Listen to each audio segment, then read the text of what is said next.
नमस्कार मित्रों हमारे देश में जो लोकप्रिय कथाएं हैं उनमें ज़िक्र तो करने के लिए बहुत कुछ है। और जब उसको समेटने की बात आती है तो बेताल पच्चीसी ये भी एक अद्भुत लोकप्रिय कथा श्रृंखला है जिसका ज़िक्र अक्सर होता है।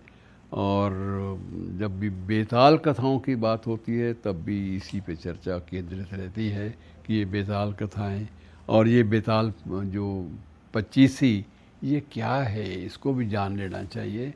मित्रों, मैं आपसे प्रसंग जो बांट रहा हूँ वो भी ऐसी 25 कहानियों की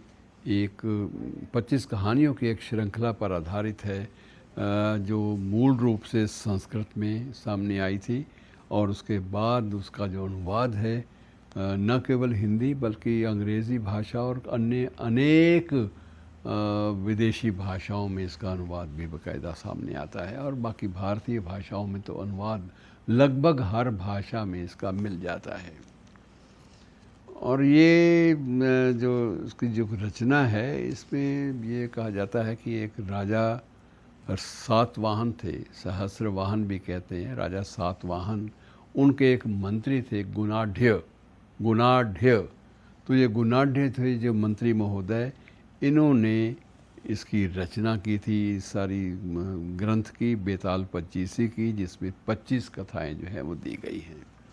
और एक कथा सरित सागर भी एक विशाल ग्रंथ है हमारे भारतीय कथा साहित्य का, कथा सरित सागर। ये बेताल पच्चीसी का पूरा भाग जो है ये उसमें भी शामिल किया गया है।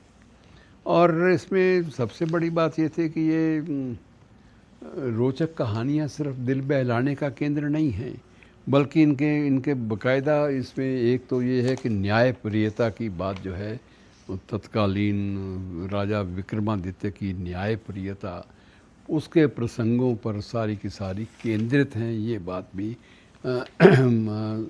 बड़ी चर्चा में आती है कि वह जो राजा विक्रमादित्य था वो कितना ज़्यादा विशेष रूप से न्याय और न्याय के साथ साथ नीति शास्त्र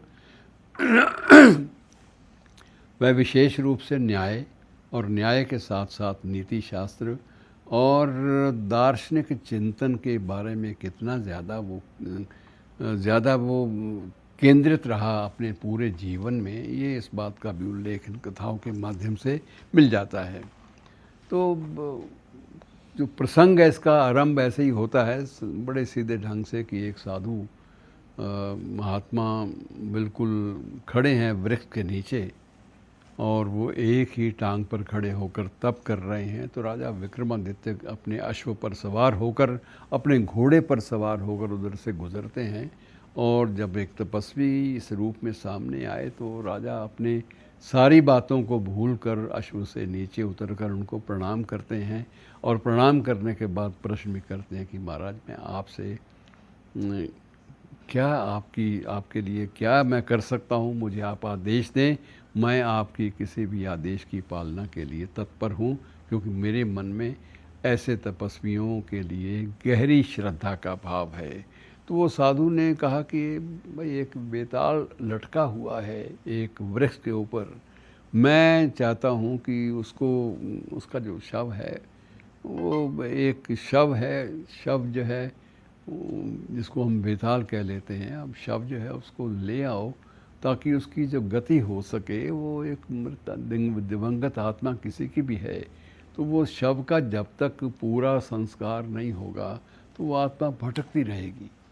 तो विक्रमादित्य तो इस बात के लिए हमेशा तत्पर कि जो आदेश हुआ है, और ये मानवीय करुणा का भी एक प्रकार से प्रसंग है कि उसको तो शव का तो अंतिम क्रिया होनी चाहिए। जाते हैं उस वृक्ष पर और उस वृक्ष से उस शव को उतार कर कंधे पर रखते हैं और उसके बाद चल निकलते हैं। वही हाथ में तलवार भी है और घोड़े पर सवार होकर उस तरफ चल निकलते हैं। रास्ते में बेताल जो है, बेताल बोलना शुरू करता है शव के बीच में से और वो एक कहानियाँ सुनाता है।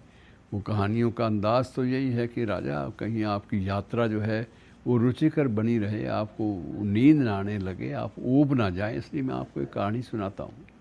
और कहानी इतनी रोचक ढंग से वो बेताल सुनाता है कि जिसके अंत में वो राजा से उसका राय मांग लेता है और राजा से कहता है कि आप इस बारे में अपनी बात तो बताओ कि आप क्या सोचते हो एक न्यायप्रिय राजा होने के संदर्भ में।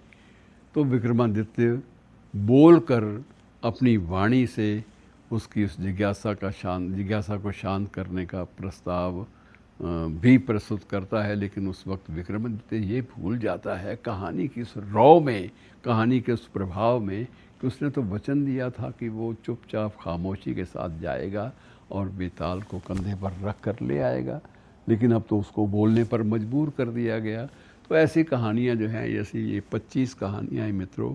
और बेताल फिर वहाँ से लौटकर चला जाता है और ये नैतिक जो दुविधाएं हैं, धर्म है, न्याय है और मानवीय रिश्ते हैं, संदेश, मानवीय संबंध हैं, इन सब से जुड़ी हुई ये कथाओं का एक समूह है। मित्रों, सबसे बड़ी आश्चर्य की बात ये होती है कि उस युग के लेखक किस प्रकार से अपने पाठक को बांध सकने में और ऐसे दुरूह मुश्किल प्रश्नों के ऊपर भी रुचिकर ढंग से एक कहानी के रूप में प्रस्तुत करने में कितने सफल थे वो लोग, वो लेखकगण जो आज से हज़ारों साल पहले अपनी कृतियों के माध्यम से सामने आए। शुक्रिया।